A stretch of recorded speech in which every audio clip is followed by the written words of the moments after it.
Di depan majelis hakim akhirnya kuasa hukum Nofriansyah Yosua Huta Barat alias Brigadir J yakni Kamarudin Simanjuntak akhirnya buka suara siapa sosok intelijen yang berkali-kali ia sebut selama mengurus kasus pembunuhan berencana Ferdi Sambo.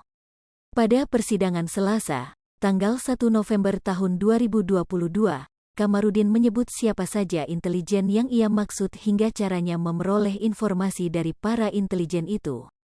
Dikutip Tribun Wow dari Kompas, awalnya Kamarudin menceritakan momen dirinya menyerahkan bukti kepada pihak kepolisian. Kamarudin bercerita mulanya ia membawa bukti-bukti hasil investigasi kasus Sambo menggunakan ponselnya. Hasil investigasi saya kepada para intelijen baik dari Bindari kepolisian maupun dari tentara-tentara yang mitra-mitra saya, ungkap Kamarudin. Kamarudin lalu mengungkit masa lalunya sejenak yang sudah dekat dan bergaul dengan intelijen sejak masih mahasiswa.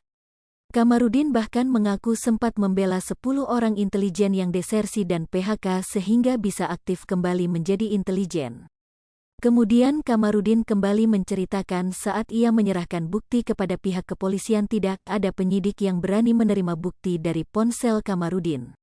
Akhirnya Kamarudin memindah bukti itu ke laptop yang tidak tersambung ke internet, selanjutnya dipindah lagi ke flash disk. Saya jadi heran kenapa orang ini takut dengan internet, kata Kamarudin.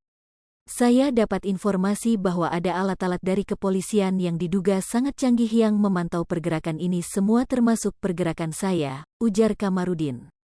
Selanjutnya di dalam persidangan tersebut Kamarudin menyampaikan bahwa para intelijen yang menyuplai informasi ingin tetap anonim karena masih aktif berdinas. Dia mengirimkan dokumen melalui WhatsApp dengan cara menyembunyikan profilnya, ujar Kamarudin. Terkadang hanya dibikin gambar boneka atau gambar wayang, papar Kamarudin. Sebelumnya Kamarudin juga sempat mengaku mendapat pujian dari seorang perwira penyidik senior Polri. Kamarudin mengaku dipuji karena pernyataannya seputar kasus pembunuhan berencana Brigadir J yang diotaki oleh ex-Kadif Propam Irjen Ferdi Sambo benar adanya. Time sama dengan 0.4s lebih besar dari dikutip Tribun Wow dari Kompas TV. Hal ini disampaikan oleh Kamarudin saat menggelar konferensi pers, konpers, bersama keluarga Brigadir J, Kamis, tanggal 29 September tahun 2022. Berikut ucapan dari seorang penyidik senior Polri yang direka ulang oleh Kamarudin. Kami sebenarnya menyidik perkara ini sangat mudah bang, ujar Kamarudin menirukan perkataan sang penyidik. Semua pidato abang atau ocehan abang atau keterangan abang yang ada di semua media, itu saja kami kumpulkan sudah terang. Dan ketika kami verifikasi benar semua katanya, paparnya. Kamarudin lalu mengungkit soal seseorang yang melaporkannya ke polisi atas tudingan menyebar hoaks. Namun Kamarudin menegaskan ada seorang penyidik senior Polri yang memujinya. Sebelumnya diberitakan, beralasan menjaga nama baik advokat, Ketua Umum Aliansi Advokat Anti Hoaks Zakirudin Caniago melaporkan Kamarudin Simanjuntak dan Deolipa Yumara ke Bareskrim Polri. Seperti yang diketahui, Kamarudin adalah kuasa hukum dari Nofriansyah Yosua Huta Barat alias Brigadir J. Sementara itu Deolipa merupakan ex-pengacara Richard Eliezer alias Baradae.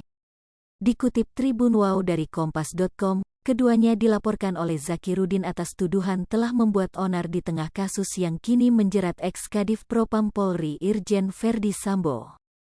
Zakirudin menyampaikan, ada beberapa pernyataan Kamarudin dan Deolipa seputar kasus Brigadir J yang tidak bisa dipertanggungjawabkan. Awalnya Zakirudin mengungkit soal luka sayat dan penganiayaan yang menurut Zakirudin sudah terbantahkan. Selanjutnya Zakirudin mengungkit soal isu LGBT.